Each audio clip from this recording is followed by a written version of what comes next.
OK. Donc, pour notre prochaine présentation, on va avoir Fatma Kérou, qui est titulaire d'un doctorat en intelligence artificielle obtenu en 2014 en Algérie, enseignante universitaire puis chercheuse postdoctorale à l'Université de Sherbrooke, conférencière internationale, auteure d'une cinquantaine d'articles scientifiques et intervenante dans plus de 50 conférences nationales et internationales. Depuis 2021, elle est scientifique de données chez Waterville TG. Elle a aussi une expertise en analyse de données, visualisation, apprentissage, machine, vision artificielle. Donc, accueillez chaleureusement Fatma.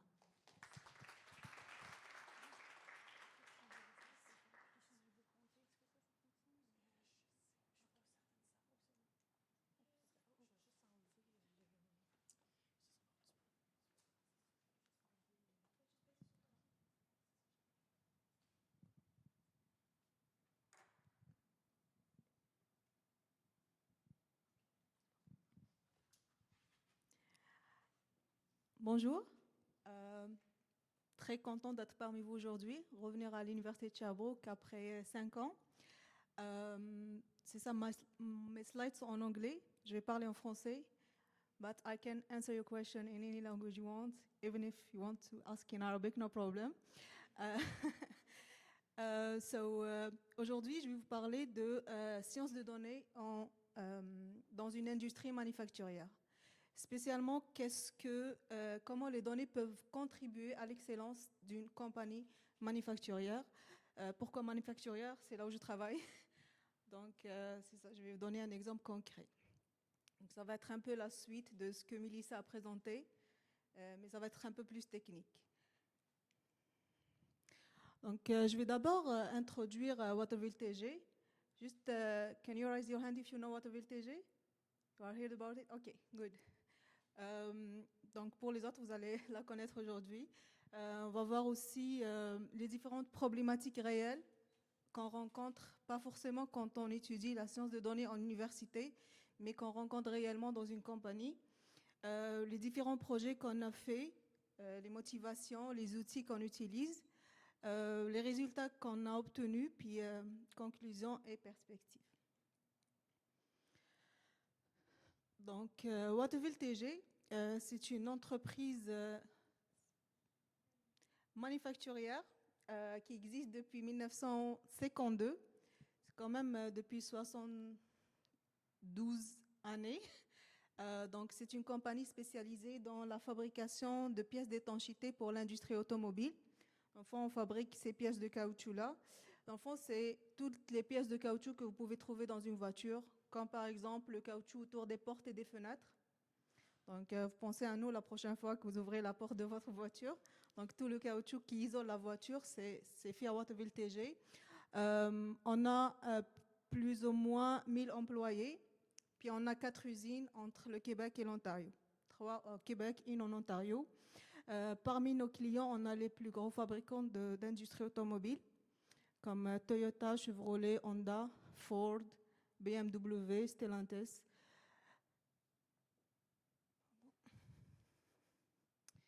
Donc, notre processus de fabrication, on commence par fabriquer le caoutchouc à partir de la matière première. Donc, ce qu'on importe, c'est vraiment la matière première. Puis, on l'utilise pour fabriquer ce qu'on appelle des batchs de caoutchouc, donc des grands rectangles de caoutchouc qu'on filtre après, en troisième étape. Puis, le caoutchouc filtré, il va être utilisé dans nos lignes d'extrusion pour fabriquer justement ces pièces qu'on appelle le caoutchouc, les pièces de caoutchouc. Puis à la fin, on a l'étape pour finaliser la pièce qui va ressembler à ça à la fin. Donc, comme vous avez vu, le processus de fabrication, ça contient plusieurs étapes. Puis chaque étape, il y a des machines. Puis qui dit machine dit données. Puis qui dit données, il y a une étape d'analyse et de mettre en valeur nos données. Donc, les données sont considérées, comme le magazine des économistes a écrit en 2019, c'est vraiment devenu le pétrole du XXe siècle. C'est très important dans toutes les compagnies, y compris les compagnies manufacturières. Donc, pour rester compétitive et aussi pour améliorer le processus de fabrication. Donc, en général, les données peuvent être utilisées dans le cadre de la compagnie manufacturière pour le contrôle de la qualité, la maintenance prédictive, très importante, aussi la gestion de l'inventaire, comprendre les problématiques, l'étude statistique, l'étude de la causalité, c'est très, très demandé dans les compagnies manufacturières.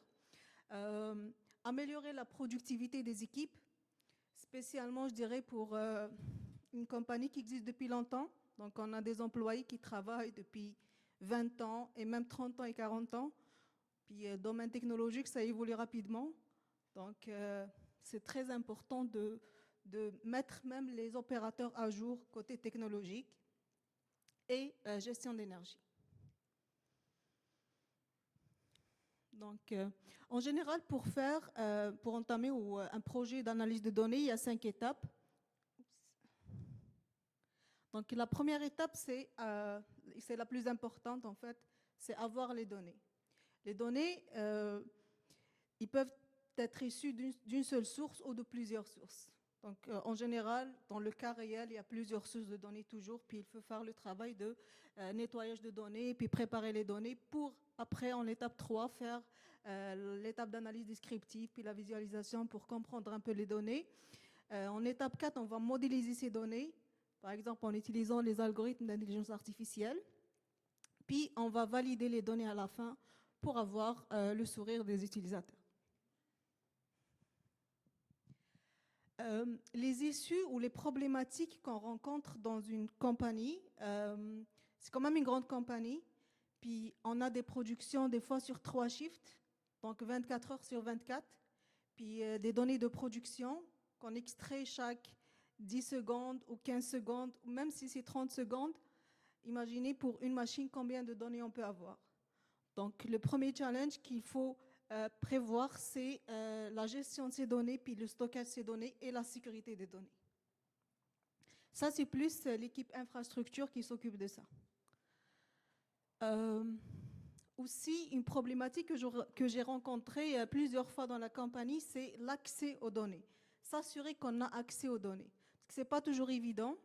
Je vous donne un exemple concret. Ce que vous voyez dans cette figure-là, c'est une interface en machine, HMI, qui vient avec un équipement, donc où l'opérateur il peut voir les températures, les pressions de fabrication, tous les paramètres. Donc, il peut les voir en temps réel. Mais si on veut analyser l'historique, il fallait accéder à la base de données. Donc, même si c'est nos données, mais on n'a pas accès à ça. Pourquoi? Parce que cette machine a été achetée il y a 10 ans, 15 ans, puis ils n'ont pas négocié ça au début.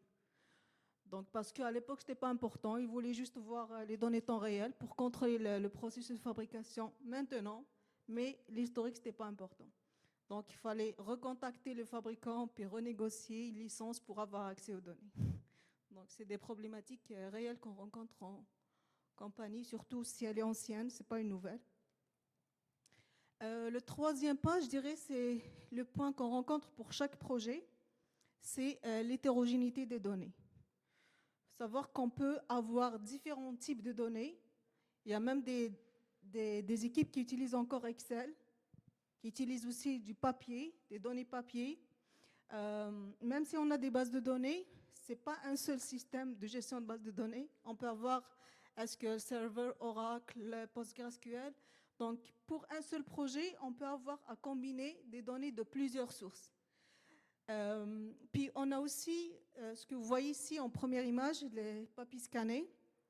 Ça, c'est ce qu'on appelle un COA, Certificate of Analysis. C'est le certificat d'analyse de la matière première que le fournisseur nous donne.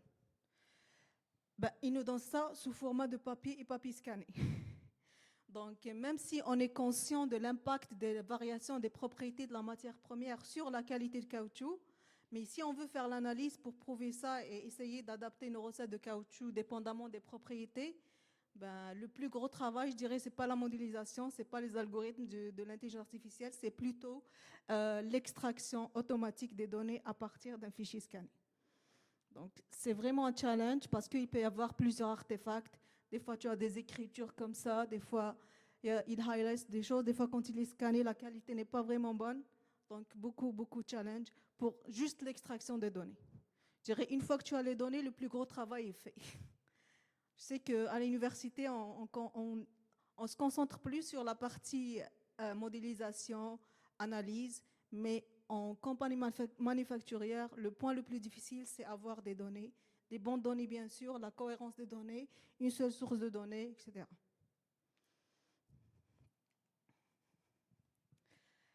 Les différents projets après qu'on a réalisés à Waterville TG, d'abord, pourquoi on est allé vers l'exploitation des données? Je dirais, il y a 5 révolutions industrielles, qui commencent par la machine à vapeur des années 1780 jusqu'à l'introduction de l'électricité, puis l'automatisation, puis l'industrie 4.0, on a la digitalisation. La digitalisation, c'est quoi? On introduit une étape ou une couche donnée à l'étape d'automatisation. Donc, on a automatisé nos systèmes, donc on ajoute une couche de données pour extraire et analyser ces données. C'est ça la digitalisation, donc l'industrie 4.0. Donc, pourquoi on est allé vers ça? En fait, pour l'amélioration continue. La valeur d'une compagnie, c'est de rester compétitive, être à jour aussi pour continuer d'exister. Sinon, la compétition, elle est énorme. On ne va pas continuer. Donc, la stratégie de Waterville TG, c'est basé sur la stratégie de management Lean Six Sigma, qui en fait pousse vers l'amélioration continue, la satisfaction client, la qualité, faire attention à l'environnement aussi, très important parmi nos valeurs à Waterville. Donc, tout ça nous a mené en fait à la partie exploitation. Puis depuis que j'ai commencé à travailler, donc en 2021, on est à l'exploitation maximale des données. Donc, on veut analyser toutes les données de la compagnie. Parmi nos projets, je vais vous donner quelques points, en fait, les projets qu'on réalise, donc les objectifs. Premièrement, pour superviser la production. Donc, on veut avoir un œil qui va surveiller le processus de fabrication, tout le processus à partir de la fabrication de caoutchouc jusqu'à la fabrication de l'extrusion et la finalisation de la pièce. On veut avoir des données réelles. Donc, des mesures objectives. On ne se base pas sur l'expérience ou l'expérience empirique. Où on veut se baser plus sur des facts, des faits réels, puis des mesures réelles, objectives. Ce qu'on livre, par exemple, c'est des dashboards temps réel, où on peut voir en temps réel c'est quoi les données de production, puis on peut voir aussi l'historique. On livre aussi ce qu'on appelle des KPI, des indices de performance, pour en fait donner des idées, surtout aux dirigeants, pour qu'ils voient un peu qu'est-ce qui se passe lors de la production. Par exemple, ce dernier dashboard-là, c'est fait avec Power BI pour informer en fait les dirigeants, l'état des lignes, qu'est-ce qui se passait par exemple ici durant la semaine, est-ce qu'on a eu des problèmes, quand est-ce qu'on a eu des problèmes, puis les causes des problèmes, donc ils peuvent avoir une idée sur comment l'usine elle fonctionne.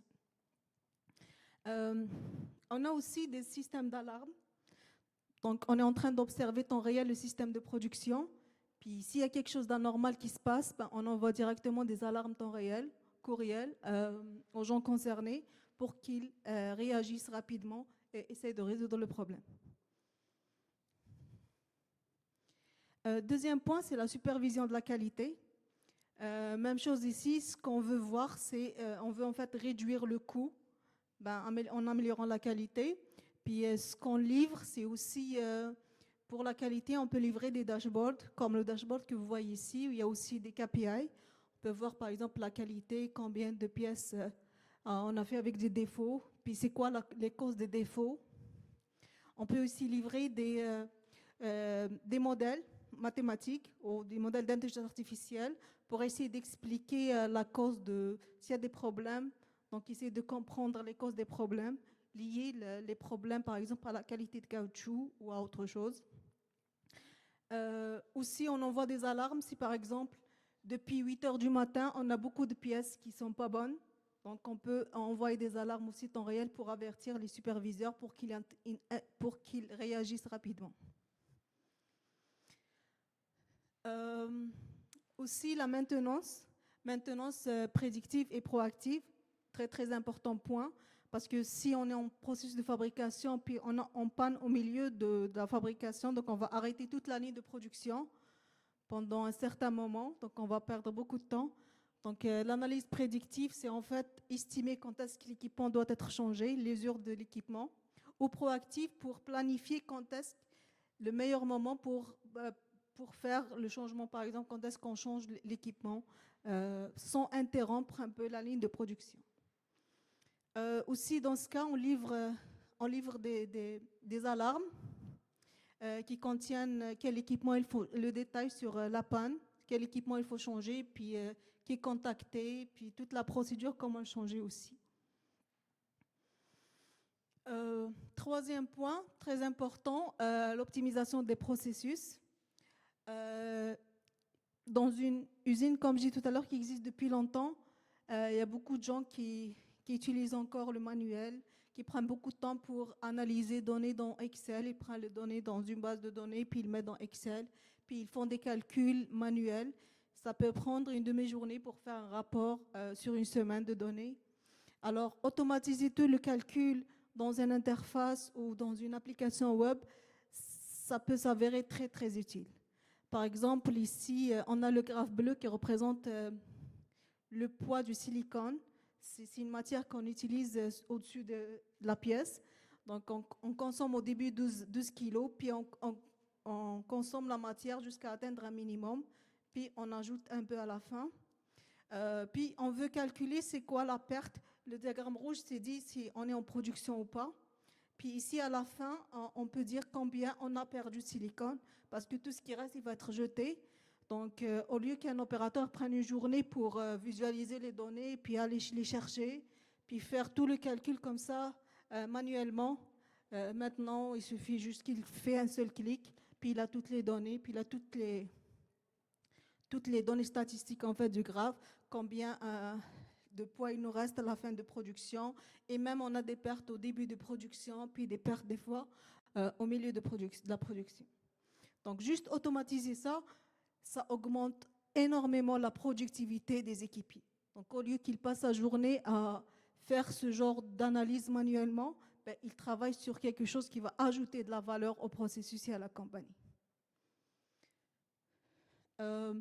Parmi les outils qu'on utilise, on utilise principalement Python pour le développement. On utilise Jupyter Notebook pour les preuves de concept. SQL pour les requêtes de base de données. On utilise le framework Django pour le développement web. Power BI pour des dashboards temps réel. Puis AIS pour le déploiement. Parmi les résultats obtenus, tous ces projets nous ont permis d'améliorer considérablement le processus de fabrication, d'optimiser, améliorer la qualité. On a réduit énormément la scrap. Prédiction aussi de la maintenance, ça a aidé beaucoup la compagnie. Puis amélioration de la productivité des équipes pour qu'ils travaillent plus sur la valeur ajoutée au lieu de passer le temps à faire des tâches manuelles. Là, je vais vous donner un exemple concret. C'était le premier projet que j'avais réalisé.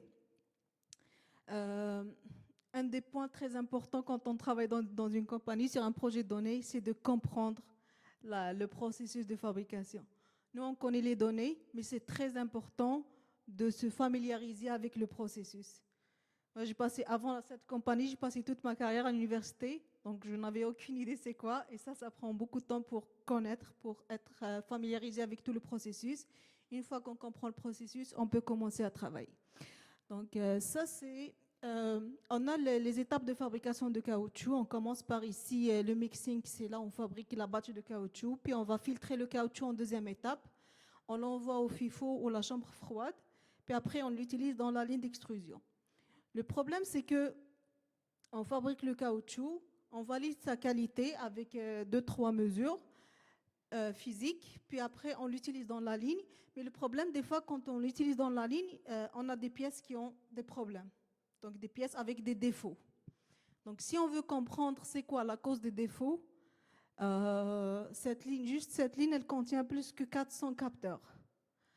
Puis, les ingénieurs de la ligne, ils disent toujours c'est le problème du caoutchouc. Donc, l'équipe de caoutchouc, l'équipe de qualité, puis les techniciens de caoutchouc, c'est à eux d'essayer de comprendre pourquoi exactement ce lot de caoutchouc utilisé a causé la scrap. Donc d'abord, on réagit après avoir le problème, donc on est en mode réactif, puis on essaie de comprendre, puis tout le travail c'est fait manuellement. Ce n'est pas des scientifiques de données, c'est des gens de caoutchouc, des techniciens de caoutchouc, donc ils vont essayer de voir quand est-ce qu'on a fabriqué ce caoutchouc, puis est-ce qu'il y a eu un problème en particulier.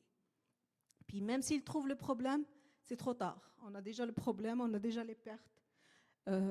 Donc c'était ça la situation avant.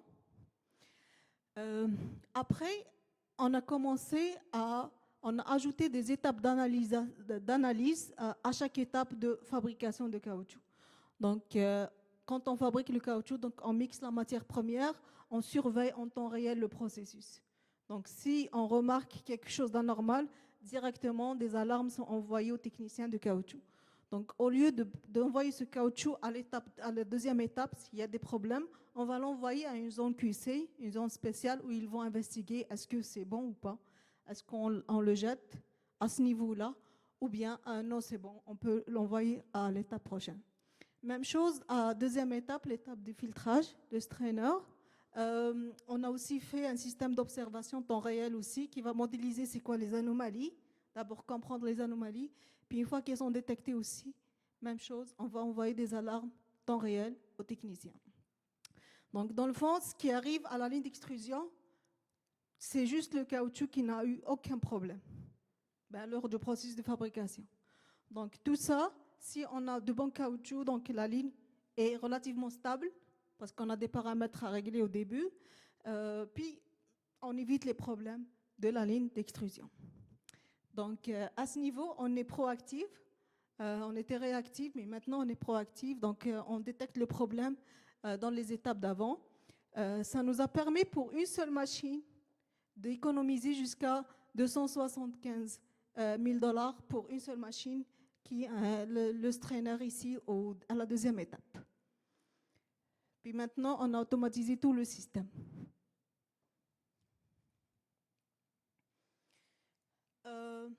Donc, cette transformation numérique de Watteville TG a été très, très importante. C'est une grande usine. Puis la transformation digitale, elle ne se fait pas en un mois, en 2 mois, mais sur plusieurs années. Donc l'objectif, c'est de continuer à toute l'industrie 4.0, la numérisation de toutes les usines, puis bien sûr continuer l'amélioration pour atteindre l'industrie 5.0. Merci. Si vous avez des questions, n'hésitez pas.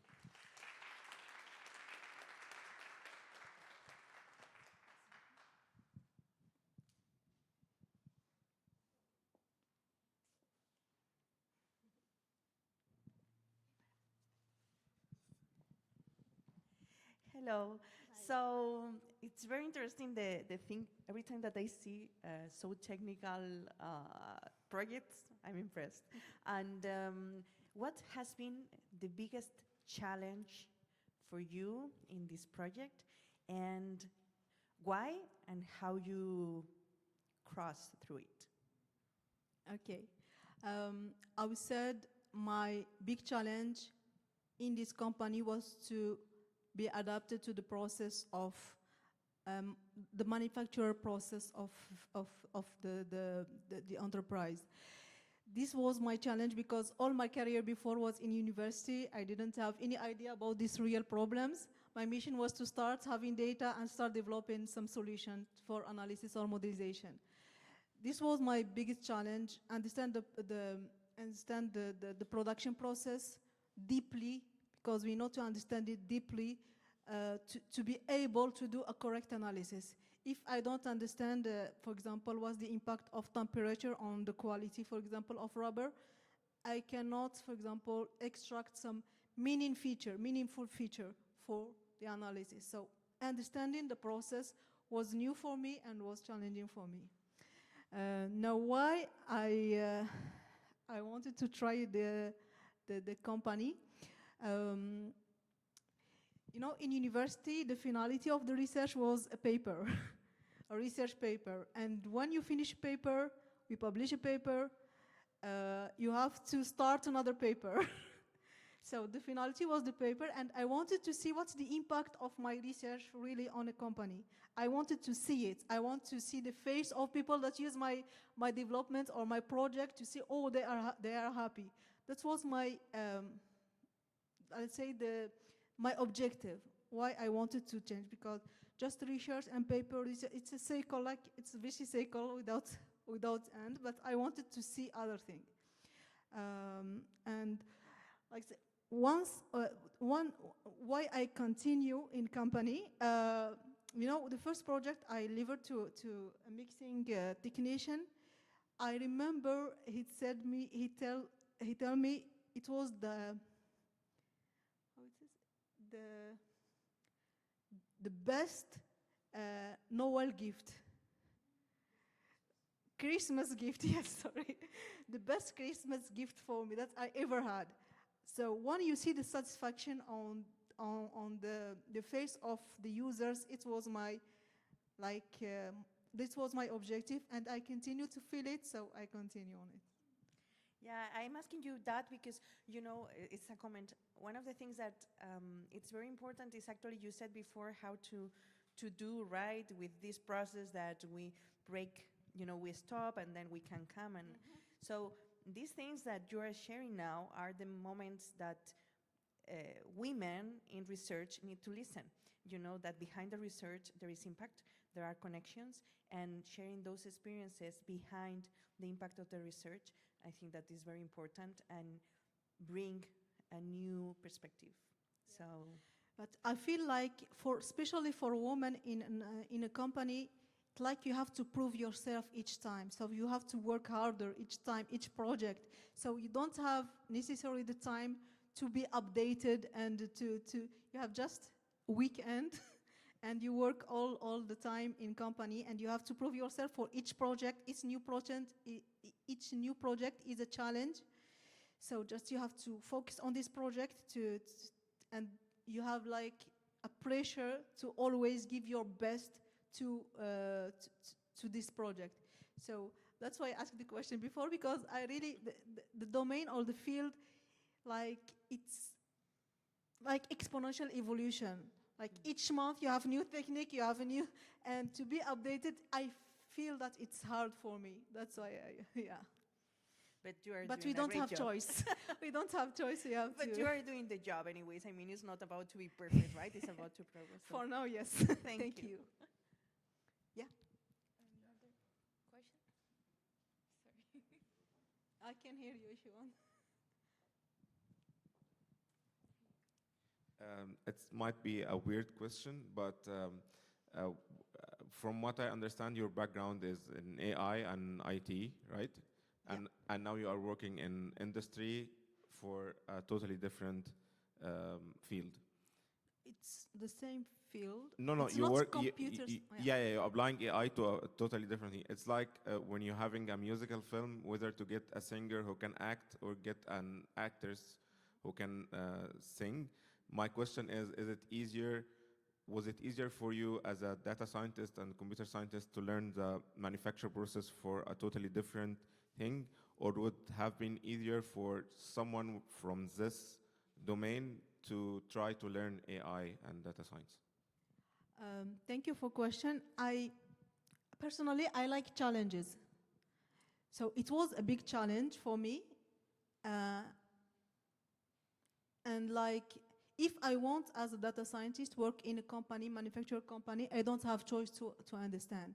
And when you do study, you have a certain maturity, so you are able to understand. I don't have to understand as, for example, an engineer or technician, but you know the process, you know the impact. And I find the people working in my company are very helpful also. So I can meet them, they can explain me 1 time, 2 times, 3 times. There are documents also on the web to understand the process. It was a challenge, and I like challenges. I wanted to go to the company, so I did not have choice to success Yeah, the reason I'm asking because I'm a civil engineer. I've been in the industry for 13 years, and I'm now doing my PhD. and I'm trying to find a way to apply AI to my studies, but everyone keeps saying that's a waste of time to try to learn AI. That's why I asked the question. Yeah, you are in the inverse of my career, right? I would say it's not impossible. And AI, it's very, very large. And I would say if you want to apply AI on your data, you don't need to know all AI. Just the techniques just knowing what are the techniques or the AI field that can apply it on your data, and you can learn them. It's not, since you have certain maturity, I think it's not impossible at all. I think you can do it without any problem. Yeah. Thank you so much for your presentation. Welcome. It was encouraging to see the impact of what you do daily.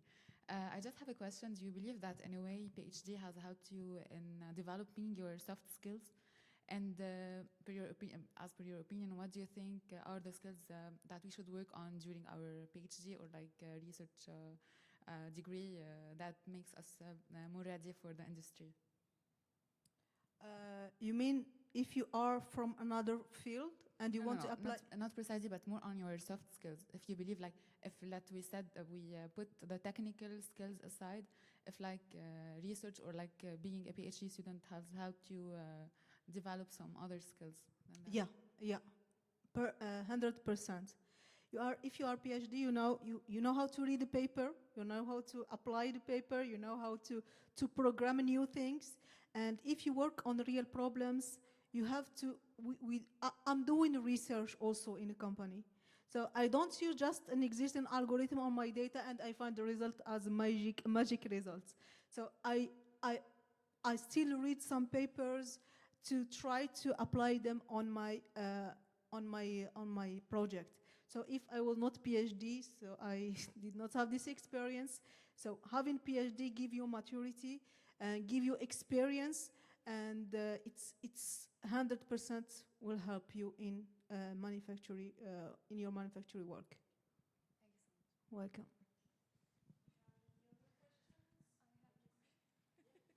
So, shukran bzaf for your presentation. Have fun. I can see clearly that you're like a brave woman, and yes, you're an inspiration. Thank you.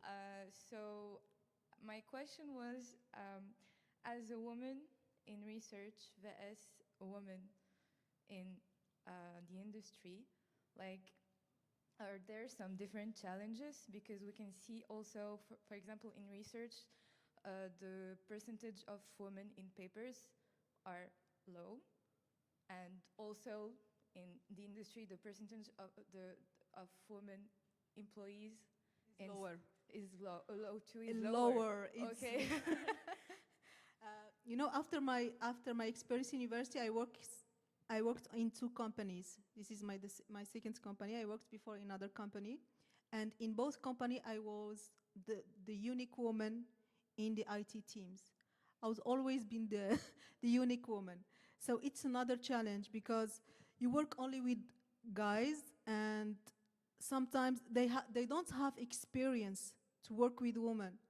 So the first contact is not easy. You have to give your personality. You have to give your knowledge. You have to impress them, because I can't do anything without their help. If they don't help me to understand the process, I can't do a good analysis. So I have to push them to work with me, to convince them. And this is another challenge when you work in a company.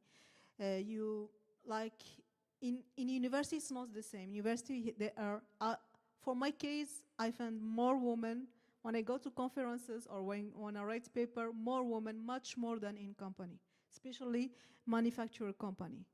All technician engineers and the domain is like men domain. So I think it's more challenging to work in manufacturing, but it's deserved to give your best to impress them. And if you get their confidence or their confiance, their trust, they will give you, or they will help you, they will give you everything. Welcome.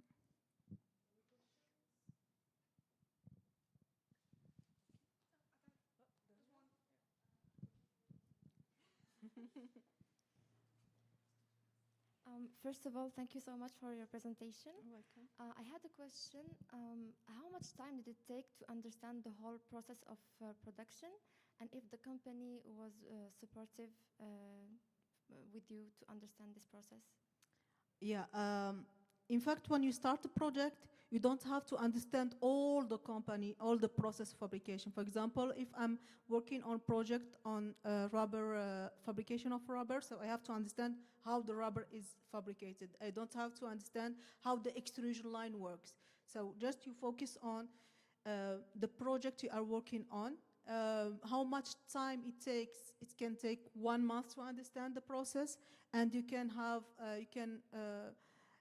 question and have a meeting also like some each week or each 2 weeks. If you have any question, you have to talk with also technician. You don't have to be timid. You have to go talk with them. You can ask question. And sincerely, for my case, I find my colleagues are very, very useful. But you have to give this like good impression in the first contact. You have to prove your competence. For my case, what I do the first time, before contacting them, I worked on some data. So even if I don't understand, but I do some visualization, some projects, what I can do for them, what I can do to help them.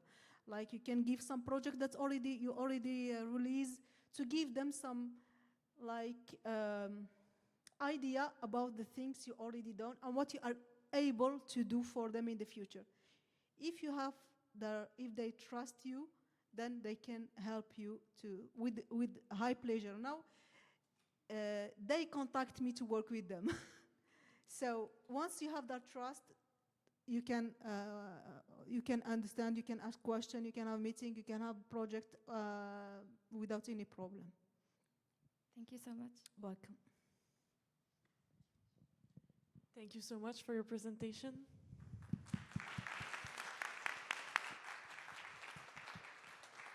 So now it will be time for the lunch break. So donc c'est le temps du dîner.